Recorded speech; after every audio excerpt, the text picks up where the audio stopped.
Can one company deliver on a commitment to every person in Michigan? Count on it. Count on Blue Cross Blue Shield of Michigan to be there for our members and for everyone across Michigan. Every day, in every zip code, we're committed to our Michigan communities. At free clinics, offering help to those in need. At schools, teaching kids healthier habits. All over Michigan, we're making a difference because this is our home too. Blue Cross Blue Shield of Michigan. Confidence comes with every card.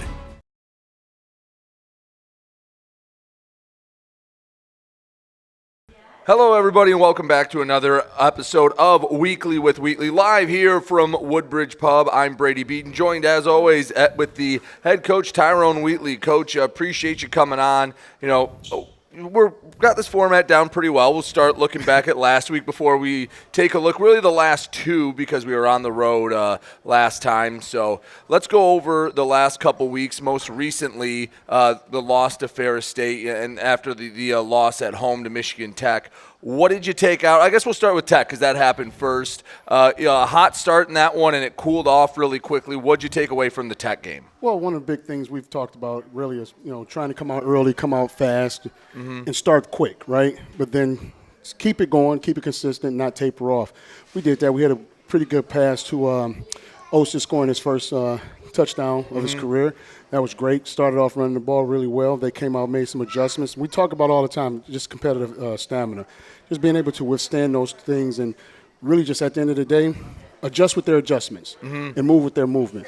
And we talk about it all the time. It's just the growing pains, right? All these teams in the league have had these chances and turmoils, and they've grown through them. And that, right now, you're just catching us in our growing pains. So the Tech one, you got off to the quick start and then fizzled out a little bit as the game went on. Ferris State's pretty darn good. What positives did you take away from it? Because it was, it was a tough one for you guys. When you went back and looked, what was a positive you tried to take away from that game? Oh, yeah, that was a good old take them out in the back of the barn type game, right? But at the end of the day, once again, these guys play hard. That's one of the great things you talk about when you're down, don't look at the score, they played hard. The second thing that I was most impressed with was the sideline, the emotional maturity that the guys had. They were not down. They were angry, upset that the score was what it was, but at the end of the day, they were not complaining. It wasn't a selfish, oh, my God, oh, my goodness. They went out and they still played.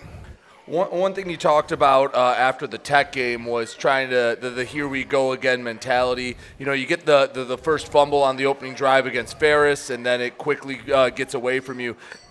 Was there that kind of here we go again mentality on the sideline, or you just talked about the emotional maturity? Did you think that wasn't a factor in the last game? No, it wasn't. I mean, once again, just let's be honest. These guys, these teams are a little older than us. I'm not going to say a little. They're a lot older than us. They've been there, right? So they're playing on another side of the coin, meaning that once again, we're still trying to figure our thing out. And what's there to figure out is who are we? Establishing our identity. And we have a young team sometimes, they're still trying to figure that out. So what do you want this identity to be when, you have a few years to have these guys in that hopefully you get it going? What is that identity going to be? First of all, physicality, right? Physicality, mistake-free football, and a darn good team.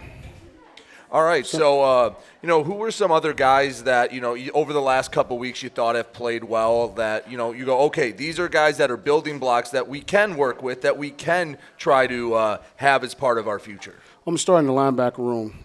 Two young guys, Spate and Lucas. I mean, these guys play. Luke, I always call him Lucas, but his name is Luke Johnson. They play hard. They play well.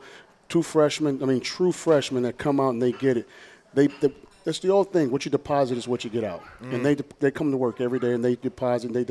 Going back to the freshman room, on my side of the ball, in my room, Hayden Bellini, fullback. I mean, he was a guy who played offensive tackle. He was an undersized offensive tackle in high school, but he brings the grit every day. I mean, when you talk about playing to the whistle, I have to blow the whistle 4 and 5 times to say, hey, man, whistle was blown. And they keep it going. Another freshman that I love right now, I mean, he's coming along, Salance Blakely, offensive tackle. I mean, he is working his tail off. He's getting there, through the fire, right? Throw him in the water. Let's see if he can swim. And he's swimming pretty good. Just got to get a couple of years under his belt in the weight room, and he's maturing really well. With having a lot of true freshmen that have played, I know you're past the point of the season where the decision was made for some of these guys, but you can play them 3 games and then you have to decide, all right, do we hold them back and redshirt them, keep them hopefully for an extra year on the back end, or just say, you know what, they're good enough to play right now. We're playing them right there. Obviously, not every case is the same, but what's your approach to that? Well, once again, it's just how they progress and where they're going. Some of the guys, they're going to play, like Trezell Jenkins. He's going to play. He's going to finish this year out. He's going to play, and he's deserved it, and he's earned it. And next thing of it is a lot of these guys want to play as freshmen. Mm-hmm. I don't think a lot of them wanted redshirt. They came in with the expectation to play, and if they met that expectation, you shall receive. And I think a lot of them have. So what do you say to the guys in the locker room? I know it's hard to keep getting off the mat. Like, that takes some mental fortitude week after week.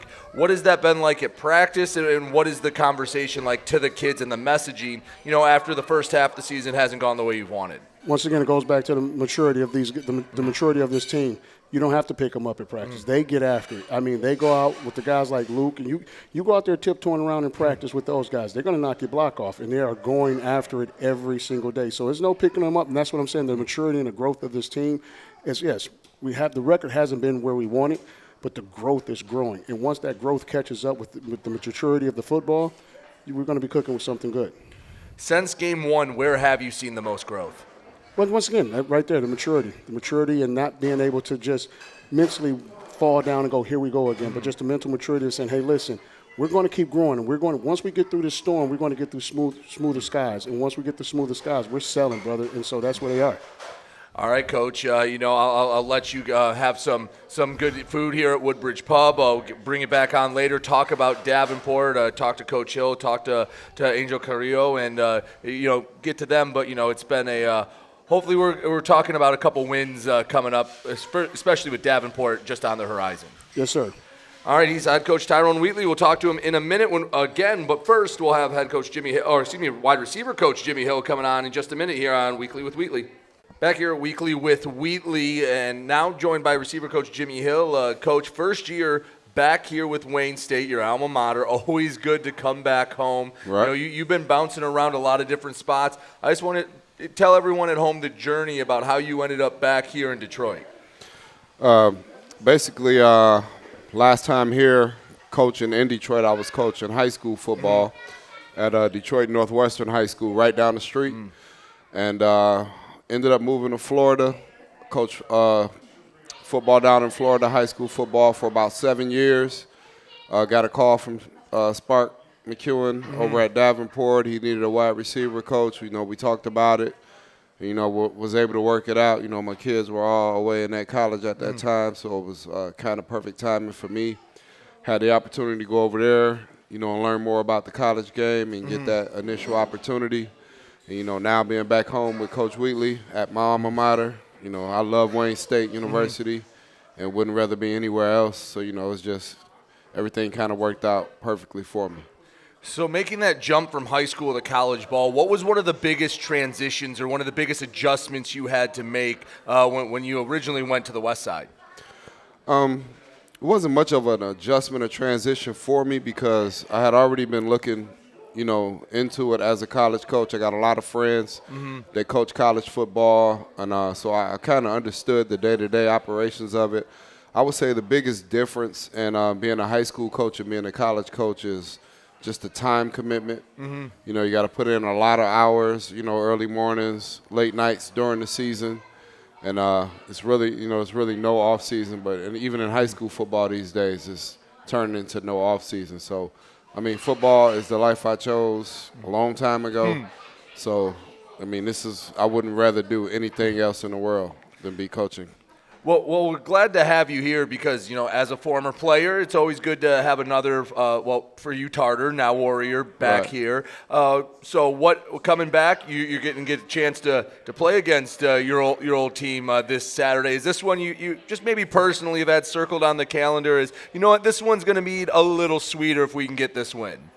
They're all important. And, as a football guy, I know the rules to the game. It's one day at a time, one game at a time. So you see the game on the calendar. It'll be cool to to see the guys again. I've talked to a few of them, the last couple of weeks. But, I mean, at the end of the day, it's football. It's just the next game on the schedule, and you go out every week and prepare the same way that you prepared in previous weeks and just try to continue to get better. And that's really what we're focused on as a program. Well, Coach, I want to ask you about some of the guys in your room because there have been some guys that have had big positives, and we'll start with the young man we're going to talk to in a little bit, Angel Carrillo. He seems like he's one of the leaders of the captain, a leader of this team. Definitely. What has he brought to your room and kind of helped because he came in new, you came in new. What has that been like to have Angel in that meeting room? I think the biggest thing is what you just said, leadership. Mm-hmm. I mean, he's a natural-born leader. I mean, from the day he came in, he took that role in the room, taking the young guys up under his wing, teaching them the way, how to do things, how to prepare, how to practice, 100% business attitude, towards his day-to-day work out there on the football field. Extremely knowledgeable about the game of football, and I think that's another thing that has spread throughout our room. I mean, I'm really happy with our room. When I got here, we had a lot of young guys, not a lot of experience, and really not many players in the receiving room after spring ball. Mm. And we were able to bring in, some transfers, and I think we hit on all of the guys that we brought in because not only did we bring in guys who were good football players, we brought in good character guys, we brought in guys that are good in the classroom, and we brought in guys that weren't selfish. A lot of times when you look at the wide receiver position, you can get those diva attitudes and guys who are all about themselves, me type of guys. Our guys from the scout team players to the guys who get the most attention, the most gameplay, they all cheer each other on. And it's competition, but it's healthy competition. And I'm very happy with the guys in my room. Well, I want to talk about one guy you did have that you inherited, Justice Tuggle. He was a guy last year when I was saying his name, a lot of good things are happening. This year he's done some things right. What about him has made him such a successful receiver here? Yeah, I think Tuggle has dedicated himself this year to really mastering his responsibility playbook-wise. That was the thing that we talked about coming into the year, less mental mistakes, knowing where to line up, being able to do different things, and he's been able to do that. I think he's our best run after the catch guy. He's made some tremendous runs after catches this year and has had some really reliable hands, and he's also improved as a blocker. I mean, blocking is something that we hang our hat on in my receiver room. We call it gripping guys up, putting hands on guys, and they've really taken on, that persona, and they enjoy going out there blocking for each other. You mentioned hitting on transfers. I think the one guy that everyone thinks of is Drew Hickmont. I mean, it seems like when I've said Hickmont's name, when 12's out there making plays, good things are happening. Well, again, with him, what makes him such a good receiver? Because he's a young guy that this is his first college football action. Right. Kind of looks like a veteran out there at times. Yeah, I mean, Drew came in from the very beginning, a very humble individual, and was all about work. I was able, when I seen him go into the transfer portal, I was able to look at his film, that he had on the scout team at Michigan, and I'm also friends with his position coach at Michigan, Ryan Bellamy. Okay. So, I gave Coach a call, and, asked him what he thought about him. He had nothing but great things to say about Drew. And, I told him I thought he was somebody, if I was able to get him, who could really help us in the program. And, up to this point, I think we were right on it. I'm glad he chose to come and play for us. And like you said, he's a young guy. He's only a freshman. So he has 3 more years of eligibility to be able to play. So he's only going to get better, just because of the way he worked. And like I say, his humbleness, and he always wants to know, what it is that he can do better. And then, when you get young guys, freshmen, they see a guy that's scoring touchdowns on Saturday, that's making plays, and he can come to me and ask me every day what it is that he needs to do to get better. Same with Angel, like in our position text. Angel would tell all of the guys, name one thing that you got better at today. That's player-led. Right. And when you got players doing the things and saying the things that coaches usually say, that's when you're on the right track.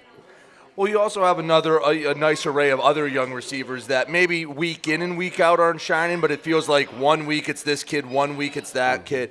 Talk about some of the other young guys and other guys in that room that you see a lot of potential and promise with. Donovan Isaac is a kid that is really coming on. You know, he has all the ability. You know, he was just coming along, learning the offense a little more, just getting comfortable. But he's starting to flourish. I mean, he's having another great week of practice. This week, you know, he was able to get his first touchdown a couple of weeks ago. Jordan Bell is coming along. You know, he wasn't able to play last week, but he's back now. And the week before, 2 weeks ago, when we were at Wisconsin Lacrosse, you know, he got his first major action and was ready to step in, and he did an absolutely marvelous job in that role. Another transfer that I was able to bring in, Travion Meadows, who hasn't been able to get a lot of time. He's been doing a great job in practice.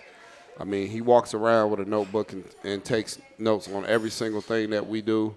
And just like Angel does, you know, he does his part as far as trying to lead our room and help our young guys along. And all of the incoming freshmen that we had this year, they look up to these guys. You know, those guys are making strides. Last week we had Bishop Thomas, which is a big receiver with a lot of speed, you know, real rangy kid. You know, he jumped like 6'7", 6'8" in high school as like a junior. You know, he got his first catch of his career at Ferris. So, you know, he's going to have an increasing role as the year goes on. So, you know, everybody's doing well. You know, we just got to continue, get out there working hard every day. And, you know, that's what Coach preaches to the guys. And if you show up to our practice in the morning, you wouldn't be able to tell what our record was based on the energy and the enthusiasm of the players on the team on a day-to-day basis. Well, Coach, I appreciate it. Thank you, and you know, good luck. Especially, it's always. I know you can downplay. It's always going to be a little sweeter if you can beat your former team. Not that there's any ill will, but when you know the guys, it's always better to be on the right side of the scoreboard than the wrong one. Yeah, you know, at the end of the day, you got to go across and shake hands, and you know, you'd rather have that big smile on your face, but. Like I say, all games are equal, and this is just the next game up, and we're going to go out there and put our best effort forward. You know, we've been having a good week of practice so far. Finish that up in these next couple of days and be ready to go out there and get after it. Well, Coach, I appreciate it. Go enjoy some food, because if you're at home and you're looking for a cozy spot in Detroit with great vibes and even better food, come on down to Woodbridge Pub. Located in the heart of historic Woodbridge neighborhood, known for its delicious, locally sourced menu and craft cocktails, it's the perfect spot for a casual night out or weekend fun. Whether you're relaxing on the patio, enjoying live music, or just catching up with friends, Woodbridge is your go-to for a true Detroit experience. Stop by today and see what makes Woodbridge Pub a local favorite. All right, just talked to the wide receivers coach, Jimmy Hill, and now we're going to bring on one of the senior wide receivers, Angel Carrillo, which, by the way, from when we talked before the Finley game, you know, just meeting Angel, I asked him the pronunciation, and I think I've gotten a little better at it. Carrillo, a little better with the R roll. Yeah, way better from last time for sure.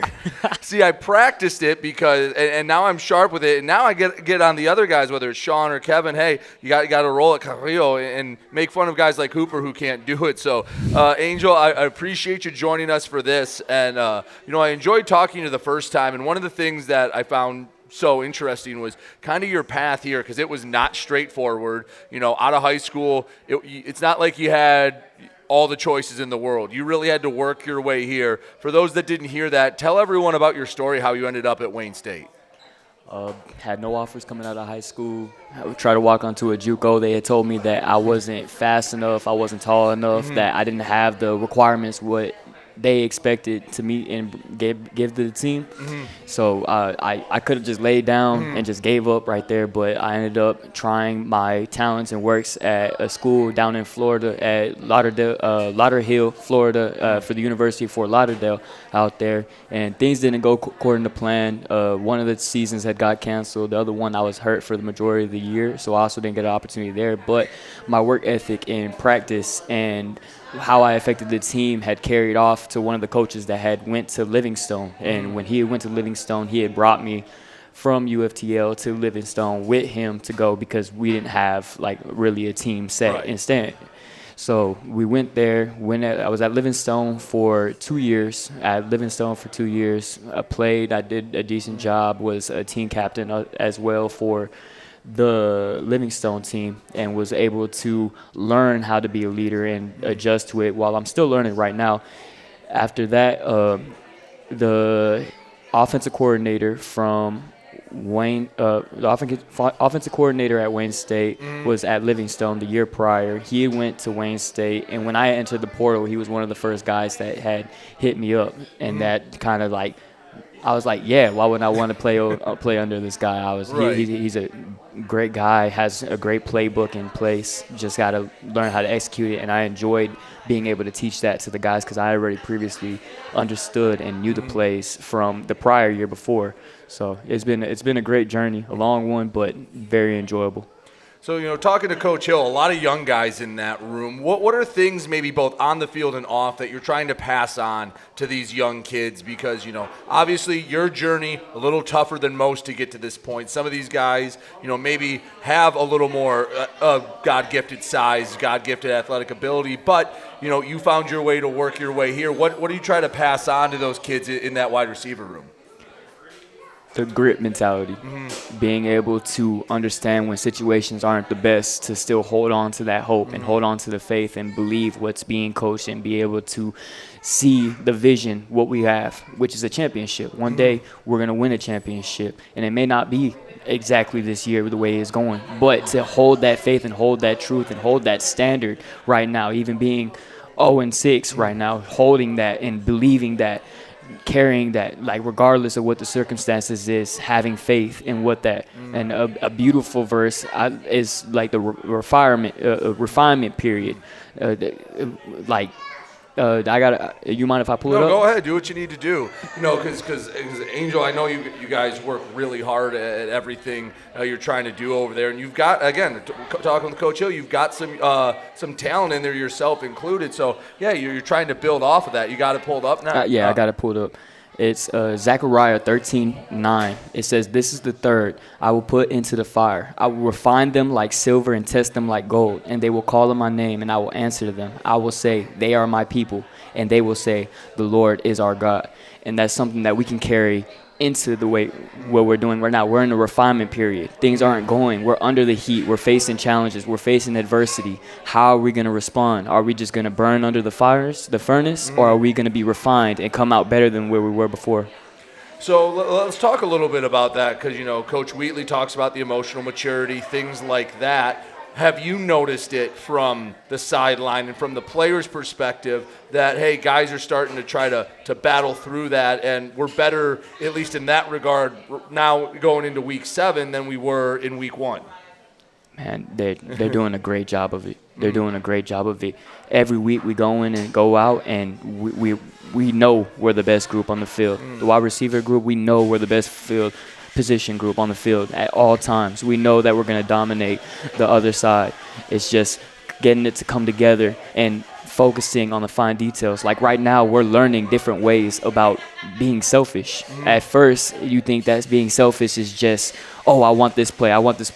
But we're learning that if you're scared to go out there, if you're not doing your job to the best of your ability, you're being selfish. If you're not studying your plays, you're not in the playbook, you're being selfish. It's just learning. It's a very good learning period for everybody in the room, including myself.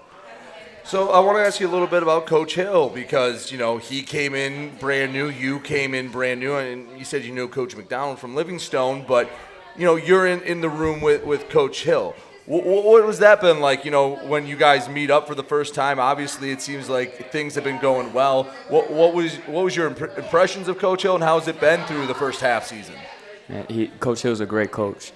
He holds us to a standard that we must meet and we have to meet, but at the same time, he allows us to make mistakes. We're not sitting there thinking like, oh, what if I drop a pass? Not playing scared. We're not playing scared. He allows us to play to the best of our abilities. He allows us to be athletes. He allows us to learn from our mistakes, not just get right on us from our mistake. Like, hey, if you're coming out here, you got to be able to break. You got to be able to sit. You got to break over the ball. You can't look too early. Teaching us and coaching us those points, and not necessarily putting it in a way where we're scared to make that mistake again. Putting it in a way like, okay, I know I got to do better.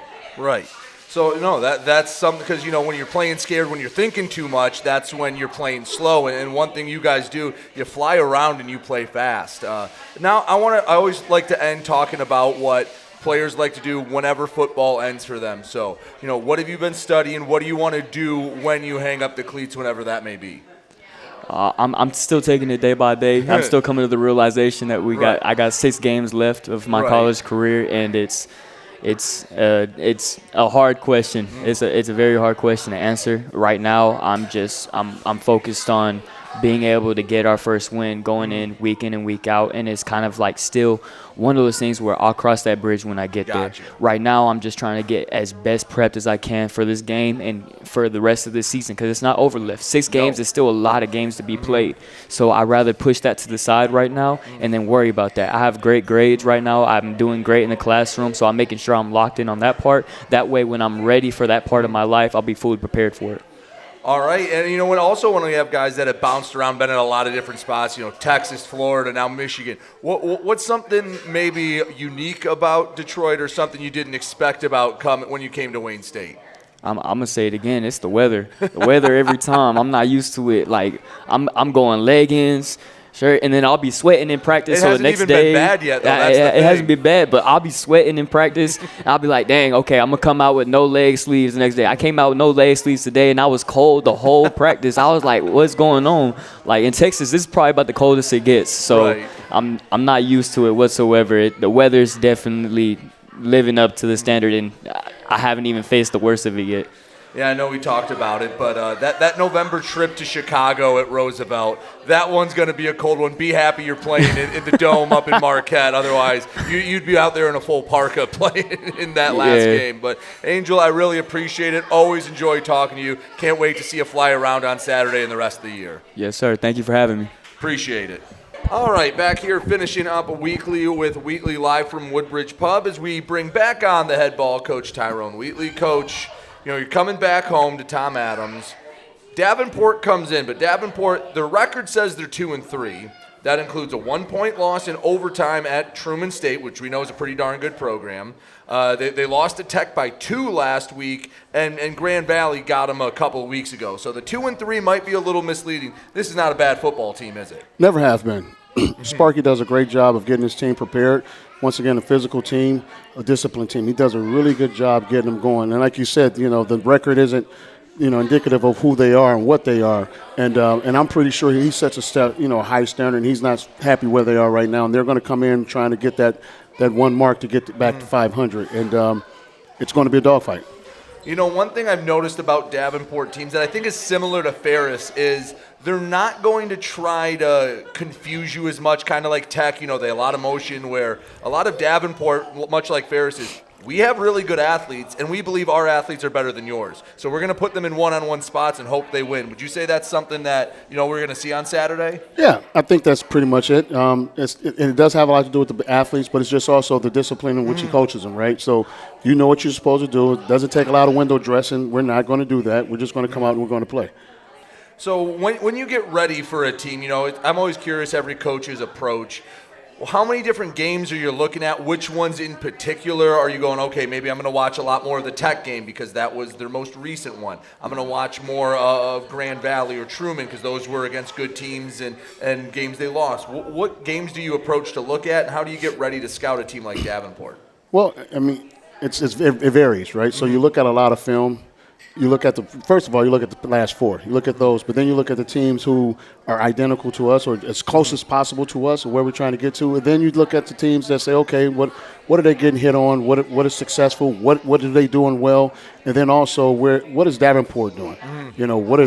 How did they stop these teams and where are they at in this terms of in situational football? So it varies. I mean, without giving a true sense of what we're doing, but it varies, but you look at a lot of it. You have to look at it all. What's one spot that Davenport does really well that that we can't let this position group have a big day, otherwise it's going to be a tough one? It's that back end. Number 6 plays. I mean, he's a guy who shuts down half a field. I mean, he's the Dion of their backfield, and He can shut down a half a field. He's aggressive. He plays. I mean, he takes guys over to the Gatorade and serves them Gatorade. You know, takes them go up to the stands, give them a hot dog, and put some mustard on it. He plays hard. And but that back end, they get after it. So off of that, it sounds like you're going to have to establish a running game, as I know you want to do every time, but, you know, you've got a strong secondary. You run the ball, you know, guy in a DB can't do as much if you're running the ball for 4 or 5 yards a carry. I'm guessing you're going to want to get your backs going on Saturday. And like you say, that's always a premium every week. But, yes, you have to get the running game going, but at the same time, you have to take your shots. Against Ferris, we saw both champion and Carson Crehan. I'm not asking you to make a bold statement, but I'm sure people out there are wondering what they're going to see from the quarterback position. What are you looking at coming into Davenport in terms of your signal caller? Well, you know what? Champ played, you know, not as great game that week. Good week of practice, and we'll see what happens, you know, tomorrow and rest of this week, and then we'll make a decision on Friday. Another thing that I just like to pick coaches' minds, because, again, everyone's different, is knowing when to make that change, because it feels like it's always a decision that if it works out, it's the right decision. It's always the hindsight that makes it right or wrong. So for you, when do you decide, hey, we got to pull the plug? Because if you wait too long, people go, well, why'd you wait so long? If you do it too early and it doesn't work, people go, well, why didn't you give him more time? So for like last week, what was the thought process there of when to make the change? Well, basically, we use a term when our eyes are wide open, right? And you're asking them questions, and they say, okay, what did you read that read? Did you see that play? Right. And he kind of give you that look, and then it's like, okay, he's not seeing it, or he's under duress, or something like something's not working with him. He's not in that rhythm, and so that's when you pull him. But at the same time, you want to stick with a guy. I think the question is how do you know when to pull him? And because some guys can play their way through a slump. Right. You're like, if you pull him too soon and he's just on the other end of that slump, you pull him too soon all of a sudden, or you wait too late, right? So it's just one of those deals. And for me, it's just having a conversation with him, speaking to him, and just saying, hey, man, what's going on? What are you looking at? What are you seeing? And if he kind of gives me those answers like, or he just kind of gives you that look and like, listen, we went over this. You aced these things in practice. Walk through, you knew it through and walk through. Even in your test, you looked at your test. I mean, all those things you did in practice, you're making these mistakes, and then you ask them, say, are they doing anything different? What are they doing different that you saw on film? And he says nothing. I say, well, what's going on? And I think that's when that's when you make the change. Right. One other big, I think, point of emphasis, or at least big note, was last week you started 3 true freshmen on the offensive line. And if there's one spot where you usually like to have a little more seasoning than not, it's the offensive line. So you had 3 young men thrown into the fire. What did you see from that, and what are we going to see on the offensive line this week? I know you've had some bumps and bruises up front. Well, I mean, that was more or less of, like you talked about, bumps and bruises. That was one of them deals where, hey, you got to play. I mean, I don't think there was much of a decision or that went into that decision. That was more or less of a have to. Right, yeah. I mean, you have to have a healthy body up there. But what did you see from them? Because, again, that's – you know, you talk about baptism by fire. That's baptism by inferno. I mean, that's not the spot you want a true freshman to get the first start with. But did you see something, again, and are some of the guys starting to come along that maybe you get some of those veteran guys back? Absolutely. The one, like I talked about, Lance Blakely, right?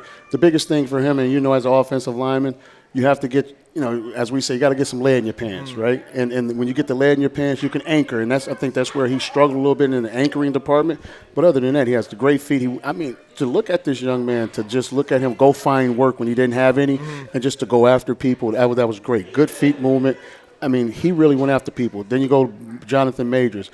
I mean, like, he was after everybody. I mean, he fought. He did everything, right? And so, I mean, I was happy for him. All right, so Davenport coming in. We talked about it in the first segment. Michigan Tech, man, you guys were shot out of a cannon but ran out of steam. You know, Ferris, you don't get off to a quick start. How do you try to find that even keel approach so we can get 60 minutes of good football? You know, you might not hit that high peak, but you never hit that low valley, and you have a consistent effort for 4 quarters. Well, it's kind of like when you talked about the quarterback slump, right? We're not going to come out and try and do anything different. Right, you have to establish it. You have to establish your game plan. You have to establish what you want to get going, and all of a sudden it'll click, right? It will click. And that's what we're going to do. All right, Coach, final question I always have for you. What are the keys to getting a Warrior win on Saturday at Tom Adams with a 1 p.m. kick? Well, stop the big play from Davenport, because they are a big play team. I mean, they are able to push the ball down the field, so we got to stop the big play for them, the explosives. And then on us, sustain drives. All right, Coach, I appreciate it. Good luck Saturday against Davenport. Hopefully we get a good crowd out for you to celebrate a win. Thank you very much. He's head coach Tyrone Wheatley. Again, Saturday, Tom Adams Field, 1 p.m. kick as Davenport comes to town. I want to thank everyone for coming out. Thank you to Woodbridge Pub. We'll talk to you in 2 weeks on the next edition of Weekly with Wheatley.